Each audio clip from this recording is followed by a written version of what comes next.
If you were sitting across from me right now and you told me that you're in a calorie deficit, but the scale has not moved in 2, 3, or even 4 weeks, I would not tell you to eat less, move more, or try harder. That is one of the most common complaints I hear as a women's fitness and nutrition coach. That the scale has not moved, your progress pictures look the same, and you feel tired, frustrated, and confused because according to the online calculators, this should be working. In this video, I want to talk you through why the situation can happen, why online calculators often fail in real life, and how to fix the problem without slashing your calories into the ground or burning yourself out with cardio. If this is where you're currently at, you're working out, tracking your food, but not seeing the scale or your body composition change, it doesn't mean that you failed or that your metabolism is broken.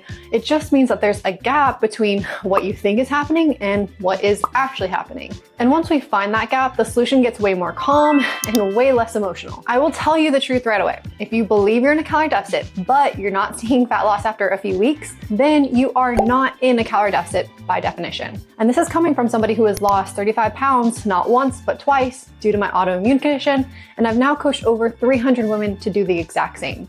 In this video, I'm gonna walk you through the most common reasons that someone says, I'm in a calorie deficit, but I'm not losing, and give you simple fixes without immediately cutting your calories lower. And if you're new here, hi, my name's Kaylee. I'm an online strength and nutrition coach for women with busy, full lives who wanna lose body fat, build muscle definition, and finally see that toned, fit body they've worked so hard for. So let's jump in. A calorie deficit means that over time, your body is using more energy than it is taking in from things like our food and our beverages. A calorie deficit is not what your app says. It's not what a calculator estimates. It's not what feels like less food.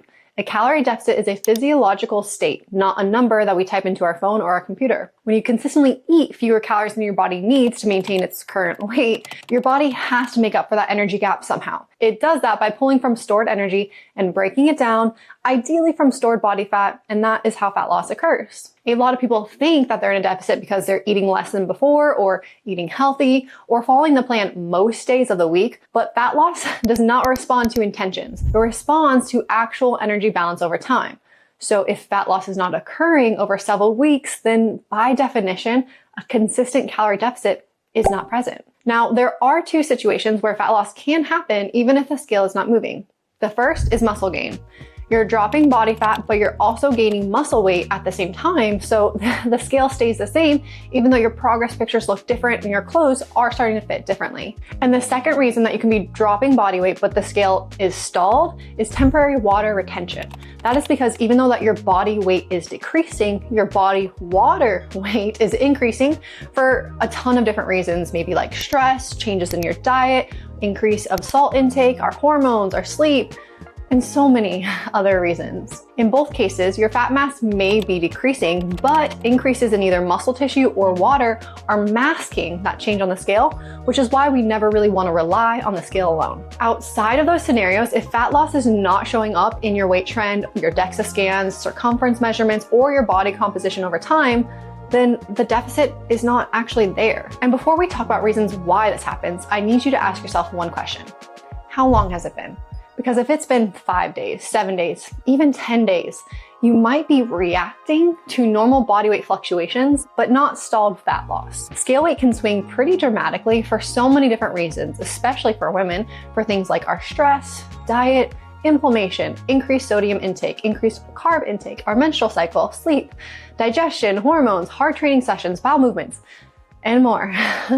This is why daily weigh-ins are so helpful, and going off of weekly averages and sometimes even monthly weight averages is so important. Here's the rule I use. If your weekly average has not changed for 3 weeks, your measurements, your photos, those are not changing, or your body weight isn't less than your last period, then it's time to troubleshoot. If it's only been a week, then just stay consistent, stay on plan, and being honest with your effort, collect some data, and do not overthink it. If you have truly plateaued for more than 3 weeks, then you are not actually in a deficit. So let's talk about all the reasons why your calculated calorie deficit isn't actually a deficit for you. There are 6 mistakes you might be making that are within your control to fix, and then there's also 3 reasons that aren't really your fault, and we'll talk about how to manage those. Reason number one is tracking and logging errors. The most common reason I see is that you're not actually in a deficit, and not to say that you're being dishonest and like closet eating a whole pack of Oreos at midnight, but a calorie deficit on paper can disappear in real life through really small things that don't even feel like meals. Things like extra bites, licks, tastes, or pours of things like our cooking oils and butter, dressings, sauces, creamers, untracked liquid calories like our soda, juice, alcohol, our Starbucks, and also just caloric coffees and energy drinks. If your app says that you're eating 1,800 calories, but you're miscounting by even 200 to 300 calories a day, you can easily pull yourself out of that deficit and stop progress. This is why I tell clients tracking is not forever. It's a temporary audit tool, and 2 weeks of precise, accurate tracking teaches us way more than 2 months of guessing ever will. Reason number two is eating out and guesstimating. If you're eating out 3 or more meals a week and using an app to guesstimate, the truth is that you're not actually tracking, you're approximating, and it makes your data fuzzy. Restaurant meals are one of the biggest sources of hidden calorie creep.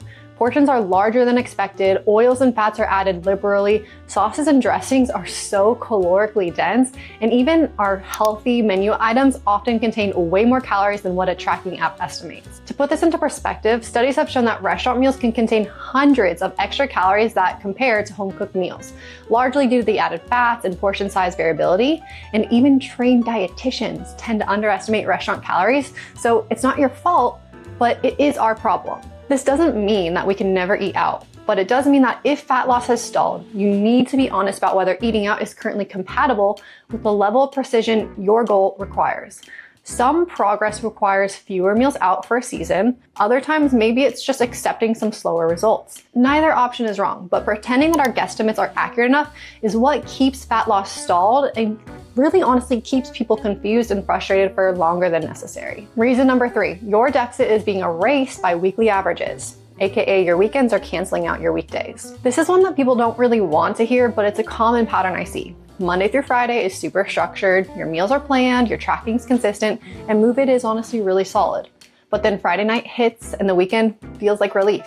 You're tired, you worked hard, you hit your goals every day, and you feel like you deserve a break. And honestly, that totally makes sense. But unfortunately, your body responds to weekly averages. If you're in a moderate deficit Monday through Friday, but Saturday and Sunday creep up significantly through our restaurant meals, alcohol, snacks, and lower movement, those 2 days can erase 5 days of work and progress very quickly. And same thing, it doesn't mean that you can't have a life. It just means that your weekends still need a loose structure that protects your progress. Decide ahead of time where flexibility fits, keeping protein consistent, being mindful with our alcohol, and staying active with your movement by choosing walks around the lake for sunset instead of froyo. Reason number four is overestimating our energy expenditure.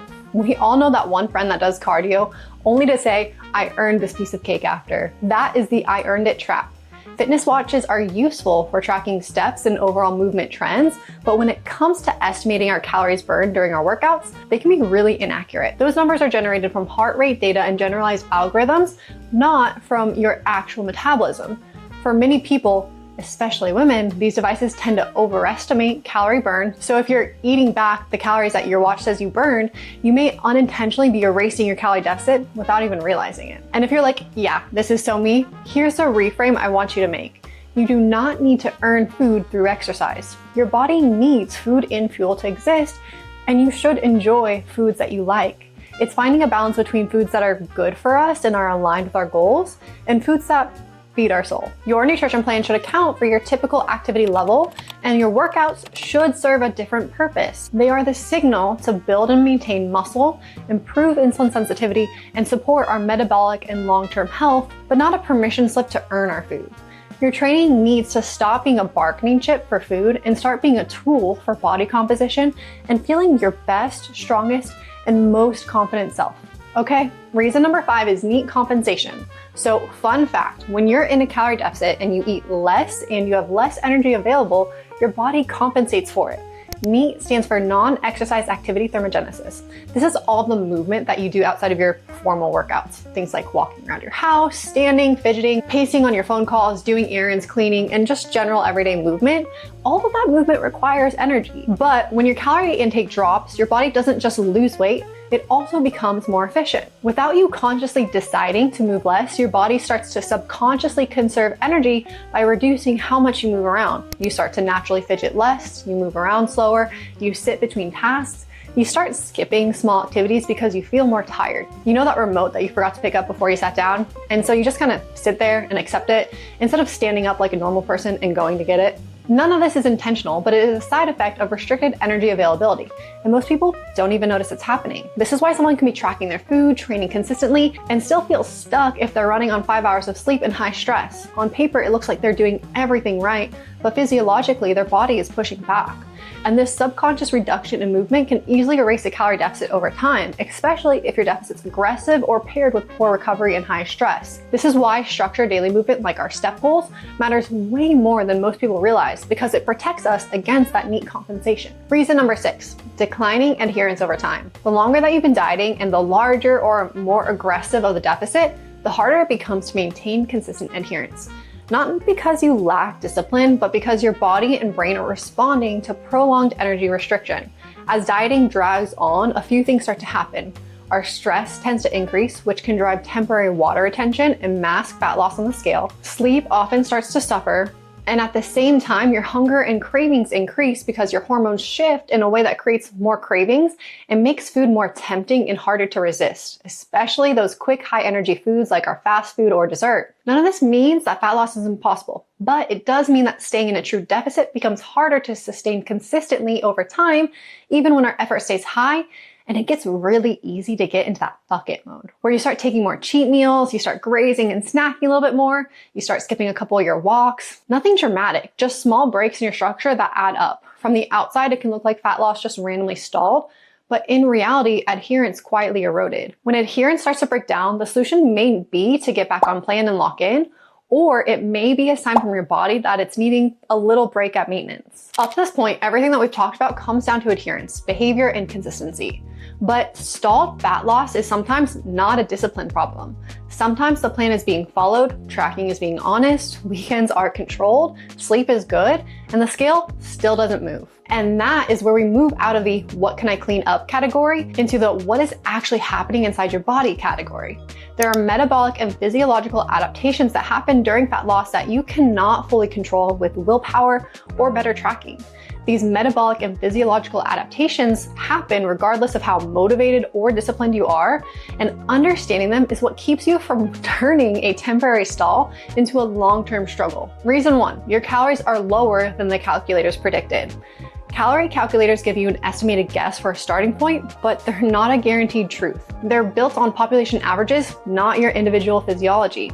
They don't know your diet history, how much lean muscle mass you have, your daily movement patterns, how stressed or sleep deprived you are, how consistent your training has been over time, how experienced you are, or how many times you've dieted in the past. They cannot account for how your body has adapted over time. If you have dieted repeatedly, spent long periods in low calories, or cycled through fat loss and weight regain in the past, your body often becomes more efficient at conserving energy. That efficiency shows up as a lower BMR or metabolism, even if you're still exercising regularly. Calculators also assume average muscle mass, but muscle tissue is metabolically active. Someone with more lean mass burns more calories at rest and during activity than someone with less. Two women can be the same height and weight, select the same generic activity level, eat the same calories, and have completely different outcomes. So when someone tells me I'm eating 1,700 calories and I'm not losing, it might just mean that 1,700 calories is around their maintenance. And then we adjust based on real data, not on calculator predictions. Reason number 2 is metabolic adaptation. This is where online calculators start to fall apart. They assume your body is a static machine, but it's not. Your body is adaptive. When your calorie intake drops, your body responds by conserving more energy, which is a normal survival response designed to keep you alive during periods of lower food availability. One part of this is the thermic effect of food. When you eat less food overall, you're naturally burning fewer calories digesting and processing all of that food. That slightly lowers your total daily expenditure. Another important factor is changes in our body composition.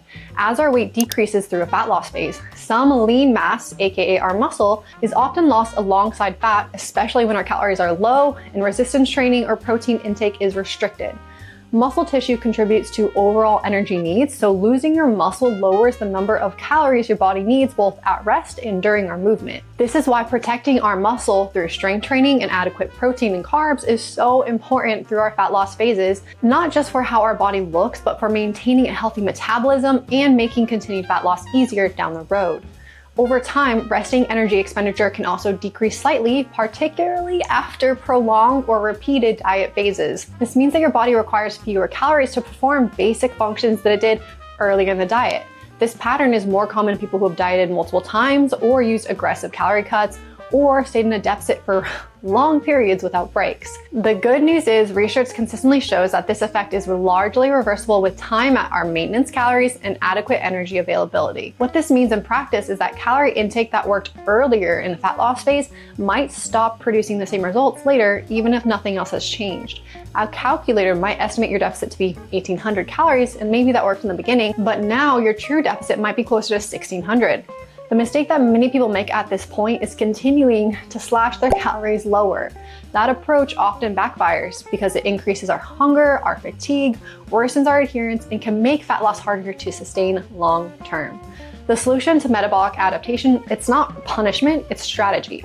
Sometimes it means tightening adherence. Sometimes it means intentionally decreasing our daily movement and taking a cardio break. Sometimes it means a maintenance phase to restore our metabolic output and reduce that diet fatigue before continuing on with fat loss. And last but not least, reason number 3, your body weight is not dropping because you are recomping, aka gaining muscle, or retaining water.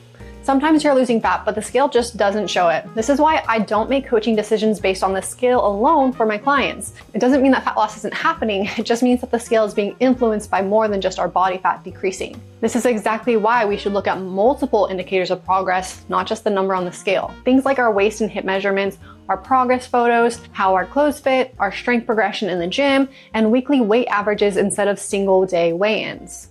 If your waist is down, your lifts are up, and your body looks tighter and more defined, you're progressing, even if the scale is being stubborn and just hasn't moved.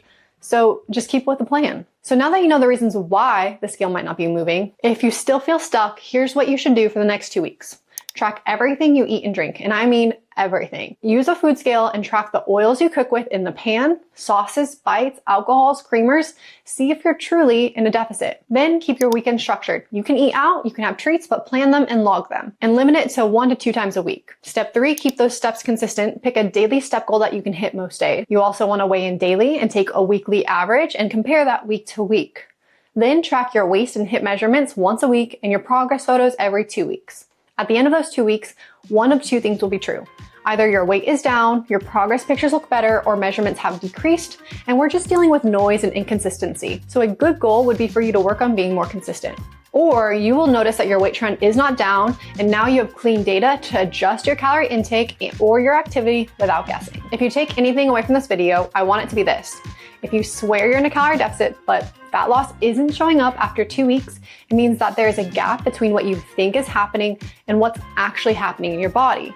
Once you understand that gap, fat loss stops feeling emotional and it starts feeling logical. The solution is really to slash calories lower or push harder. It's almost always about better data, better structure, and having a plan that works with your body instead of white knuckling through it. I had to learn this the hard way myself, but fat loss is not about suffering or working the hardest. It's about strategy. A healthy fat loss program will be work, but it should not be all-encompassing and exhausting. Hopefully this video helped you make some sense of the reasons why you might not be seeing the scale move. If you liked the message or enjoyed hearing my thoughts, make sure to like and subscribe. If you have any questions or comments, just leave them below and I try and answer every single one. That's all for today, guys. Go build your strongest, most confident body today, and I'll catch you in the next video.